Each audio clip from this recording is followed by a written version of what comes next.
Aliko Dangote, l'homme le plus riche d'Afrique, fait-il actuellement face à un complot organisé par son propre gouvernement? Si tu n'as pas suivi cet épisode, je vais te laisser avec un mini reportage qui va relater un peu les faits, et dans cette vidéo, nous allons donc débattre de cet affaire et comprendre qu'est-ce qui est en train de se jouer. Parce qu'à mon sens, c'est l'un des scandales d'État de l'Afrique contemporaine. Je te retrouve de l'autre côté.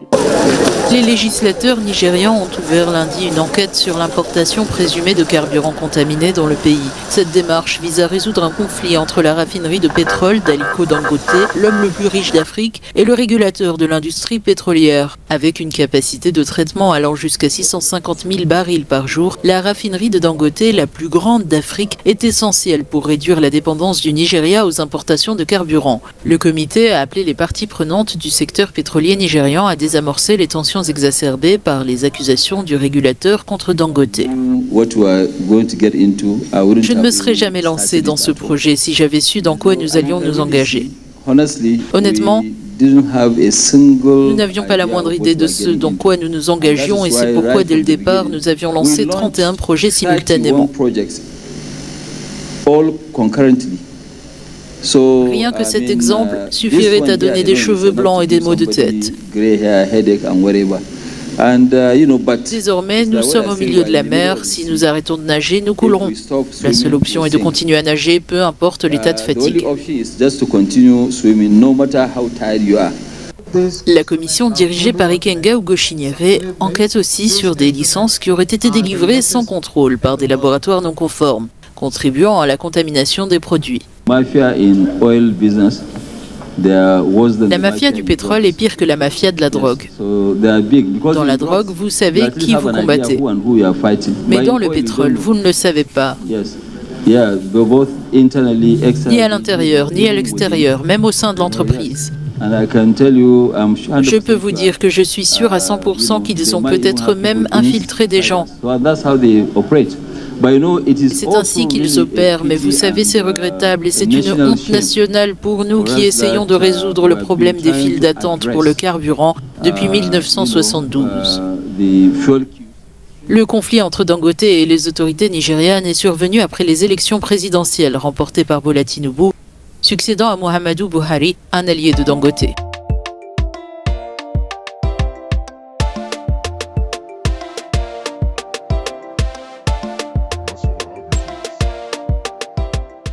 Salut et bienvenue sur Masora Business. Si tu me découvres dans cette vidéo, moi je m'appelle Aniel Cruzet, je suis donc ingénieur logiciel entrepreneur, mais aussi auteur d'un magnifique livre intitulé Investir en Afrique dans la pisciculture. Si tu souhaites te procurer ton livre, rendez-vous soit sur Amazon, soit en barre de description, commander ton livre physique ou digital. Rendez-vous aussi sur notre académie de formation Aniel et Tatiana Academy pour te former dans le e-commerce, vendre sur Amazon, sur eBay, mais aussi faire de la pisciculture en Afrique. Je suis en train de préparer de grosses formations. Le premier module est déjà prêt dans cette formation qui est l'une des complètes jamais existé dans la communauté. Je travaille dans cette formation avec des partenaires à moi. Nous allons donc fournir l'une des meilleures formations complètes dans la communauté. Donc, rendez-vous donc sur notre plateforme de formation pour découvrir toutes ces pépites. Dans cette vidéo, je veux qu'on revienne sur l'événement qui fait le buzz actuellement sur les réseaux sociaux et qui met une fois de plus l'Afrique un peu la risée du monde, parce que nos dirigeants se comportent comme, je ne sais pas, des gens qui ne réfléchissent pas, ou alors on sait très bien ce qui se passe derrière. Peut-être qu'ils sont tenus par des puissances comme d'habitude. Donc, revenons donc sur les faits. Aliko Dangote, le milliardaire qu'on ne présente plus, l'homme le plus riche d'Afrique, qui s'est notamment enrichi grâce à ses industries, donc la cimenterie, l'engrais en Afrique. Tout le monde aujourd'hui en Afrique l'Afrique connaît l'empire d'Aliko Dangote. Donc, il s'est donné un challenge et moi, je trouve ça absolument formidable. Et c'est l'une des personnes que je suis, son business, ce qu'il fait, c'est réellement inspirant. Et ça montre aux prochaines générations, justement, nous qui venons derrière, quelle est la vision qu'un homme peut avoir pour son pays et comment il peut changer les choses. Donc, à cet effet, il a donc débuté, je pense, en 2017, la construction d'une méga raffinerie. Il faut savoir qu'aujourd'hui, au Nigeria, comme partout en Afrique, nos pays sont producteurs de pétrole brut, mais très peu de nos pays en Afrique. Si ce n'est peut-être deux pays, la Libye et je pense l'Algérie ou la Tunisie, je ne sais plus, vous me direz ça dans les commentaires, raffinent eux-mêmes leur pétrole, ce qui est absolument absurde. Lorsqu'on sait les pénuries en essence, en pétrole et surtout le coût des carburants dans nos pays. C'est donc un problème qu'Aliko Dangote a identifié comme tout entrepreneur qui se respecte et a décidé d'y apporter une réelle solution et quelque chose d'une vision énormissime, gigantesque. Il a donc entrepris en 2017 de construire l'une des méga raffineries que l'Afrique ait jamais portée, construite par un investisseur, un entrepreneur avec des fonds privés. Parce qu'il faut savoir que sa raffinerie, ce n'est pas des subventions de XYZ ni même de celles de l'État. Donc déjà, il est milliardaire et il allait chercher des capitaux privés pour mettre sur pied cette méga raffinerie qui a été inaugurée, tenez-vous tranquille, en 2023 en grande pompe par le président de l'époque, Mohamed Bouhari. Et donc, la situation géopolitique faisant, celui-ci n'étant plus président, il y a un nouveau président qui est arrivé au Nigeria au nom de Tinubu, qui est actuellement président au Nigeria. Donc, actuellement, donc, la raffinerie de M. Dangote est en marche, mais ce qui lui manque, c'est la matière première. Toujours, lorsque vous lancez dans l'industrie, il faut toujours penser à la matière première. C'est pour ça que moi, avec mon entreprise Africa Food Industries, ce qui me tient à cœur au quotidien, c'est de pouvoir produire notre propre matière première, c'est-à-dire nos poissons pour transformer après. Mais on va essayer de faire le parallèle entre l'industrie d'Aliko Dangote et nous, ce qu'on veut faire dans l'industrie agroalimentaire, même si ces deux industries dont nos pays sont absolument dépendants de l'extérieur, mais il y a des petites subtilités pour que vous puissiez bien comprendre aussi ce que nous sommes en train de faire sur place. Donc, dans ce sens, la raffinerie est inaugurée et actuellement, il se trouve confronté à un problème majeur, c'est qu'il n'a pas de brut. Demandons à l'État nigérien donc qui a du brut sur son sol, qui tous les jours vend du brut aux compagnies étrangères, justement Total, Exxon et toutes ces compagnies qui ont besoin du brut qui provient souvent majoritairement des pays africains pour le raffiner à l'extérieur et après le revendre aux Africains. Ça, c'est ce qui se passe dans la plupart de nos pays et qui est absolument aberrant. Donc lui, il veut changer le game et dire on va raffiner sur place et sa raffinerie a une capacité de raffinage de près de 650 000 barils par jour. C'est énorme. Sachant que comme je me le dis dans la vidéo, vous l'avez suivi, les gens actuellement au Nigeria, ils font des transactions en dollars, alors que lui, il veut faire des transactions à la fois en dollars et en naira, ce qui va réduire considérablement le prix de l'essence tout simplement à la pompe et permettre aux Nigérians d'avoir du carburant tout le temps et à très bas coût. Nous vendons en dollars et pour contribuer à faire baisser les prix, nous vendons également en naira. Mais malheureusement, la Société nationale nigériane du pétrole et les autres entités continuent à faire leurs transactions uniquement en dollars. Un projet super ambitieux. Donc, il est même allé jusqu'à importer des barils de brut venant du Brésil, du Mexique, d'autres pays pour venir raffiner dans son pays et pouvoir le vendre. Vous voyez, c'est absolument absurde. Dans un pays où les gens ont le brut, la matière première, on le laisse. En tout cas, il est obligé d'aller importer du brut à l'extérieur pour venir le vendre alors que l'État nigérien a la capacité de lui fournir le brut. Il a même proposé même de payer le brut plus cher, etc. Donc en tout cas, les dessous de cette affaire-ci, nous allons en reparler parce que c'est une masterclass pour nous tous. On se trouve donc actuellement confronté par le fait que la raffinerie d'une capacité, comme je disais, de 150 000 barils par jour ne peut pas fonctionner parce qu'il n'a pas assez assez de brut, la matière première.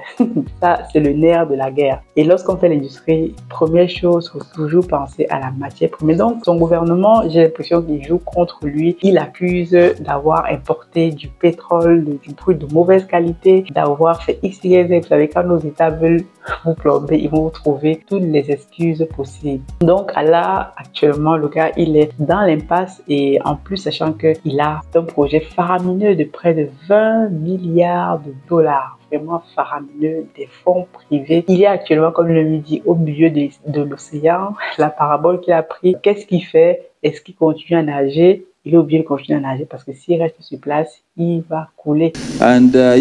Désormais, nous sommes au milieu de la mer. Si nous arrêtons de nager, nous coulerons. La seule option est de continuer à nager, peu importe l'état de fatigue. Et comme il a dit dans un extrait de vidéo aussi, le domaine du pétrole, c'est la mafia. Il ne savait pas du tout dans quoi il s'engageait. Donc, il même le dit, c'est même pire que la drogue parce que tu ne sais pas qui est ton ennemi. La mafia du pétrole est pire que la mafia de la drogue. Dans la drogue, vous savez qui vous combattez. Mais dans le pétrole, vous ne le savez pas. Ni à l'intérieur, ni à l'extérieur, même au sein de l'entreprise.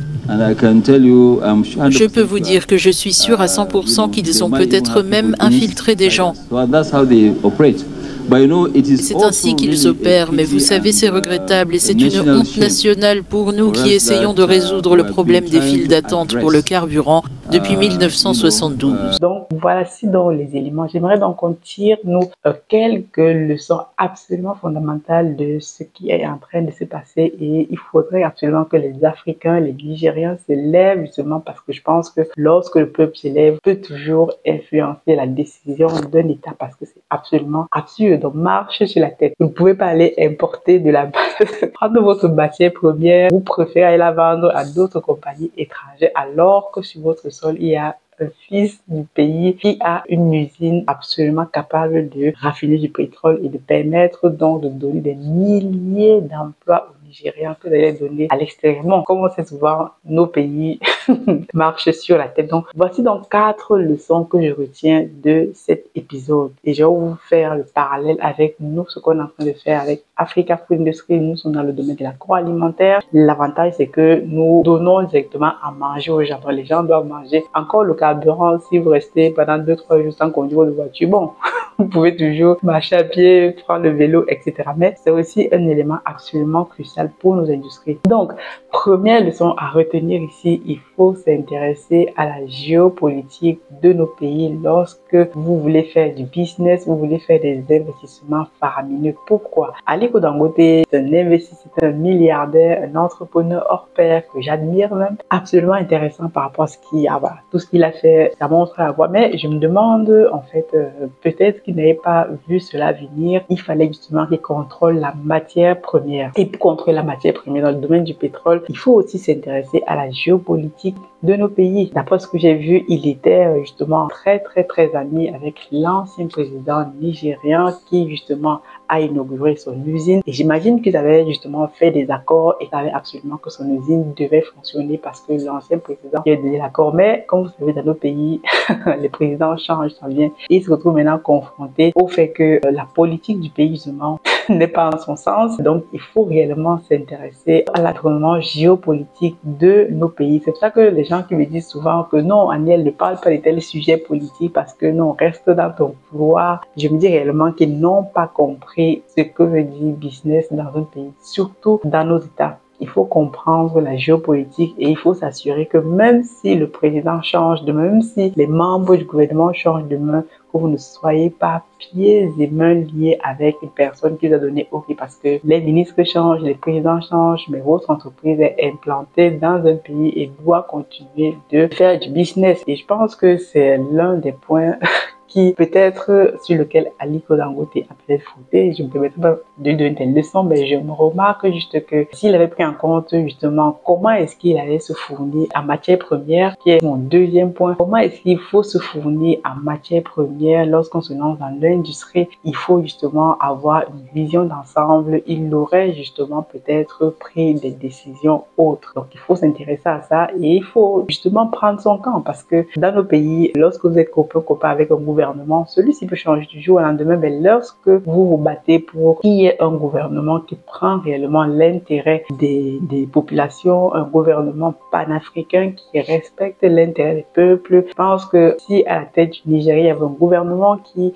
respectait l'intérêt du peuple et comprend justement les enjeux, je ne pense pas qu'il serait dans cette situation. Toujours est-il que dans ce deuxième point, je parlais de la matière première. Lorsqu'on se lance dans l'industrie, comme Aliko Dangote l'a fait avec la raffinerie, etc., la cimenterie, et nous actuellement, ce qu'on fait avec Africa Food Industries, l'un des points qui m'interpelle tous les jours, c'est comment est-ce que nous allons être autonomes en matière première. Lorsque fait l'industrie, l'une des premières choses dont on a besoin, c'est la matière première. Dans le cas d'Aliko Dangote, c'est quoi? C'est le brut. Il a besoin de brut. Et le brut, ce n'est pas lui qui va aller creuser le brut quelque part au Nigeria et le récupérer. Non, il a besoin des autorités, il a besoin de toute une réglementation pour l'autoriser à récupérer le brut du Nigeria. Et ceci, ce n'est pas facile parce qu'on sait que le brut c'est convoité par la majorité des puissances occidentales, les grosses entreprises des hydrocarbures dans le monde. Et si on n'a pas un gouvernement qui est absolument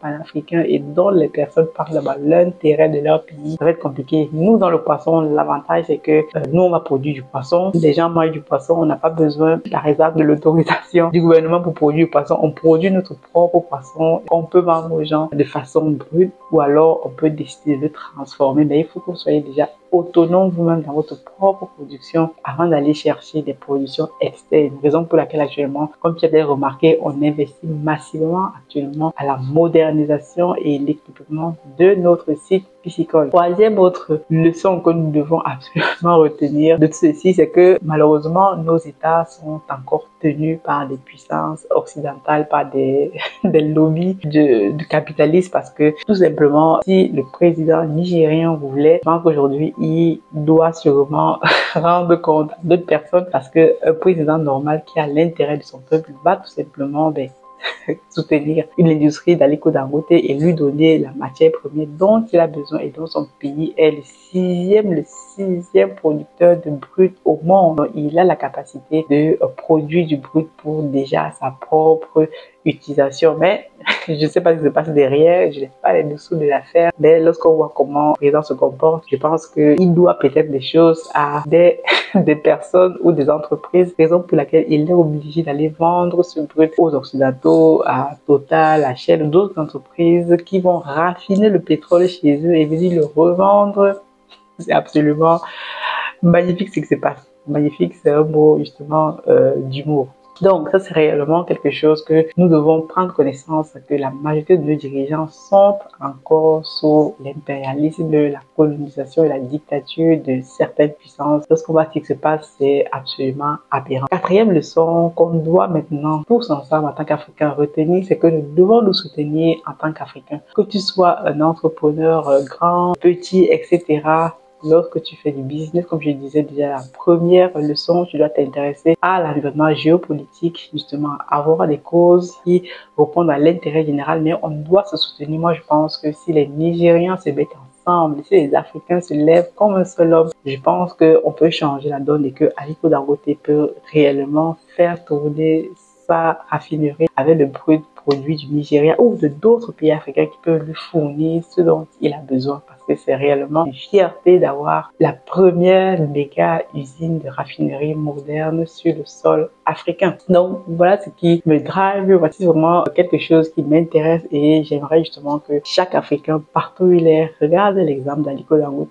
qui le soutienne, et moi j'ai dit vraiment chapeau à ce monsieur parce qu'il a osé là où tous les autres justement ont échoué. Il faut savoir que le Nigeria même a 4 raffineries qu'il a essayé de lancer et qui ne fonctionnent pas. Mais en tout cas, c'est une expérience absolument intéressante qu'on va continuer d'en parler dans les prochaines vidéos. Dis-moi ce que tu penses de tout ceci. Je vais retenir dans les commentaires, mais c'est très urgent que ce monsieur puisse faire fonctionner sa raffinerie. Sinon, il va le vendre à qui? À une compagnie étrangère ou même à l'État qui va le revendre à d'autres acteurs économiques étrangers, et ce n'est pas ce que les Africains veulent pour leur pays et même les Nigériens en priorité. Je te dis à très bientôt. God bless.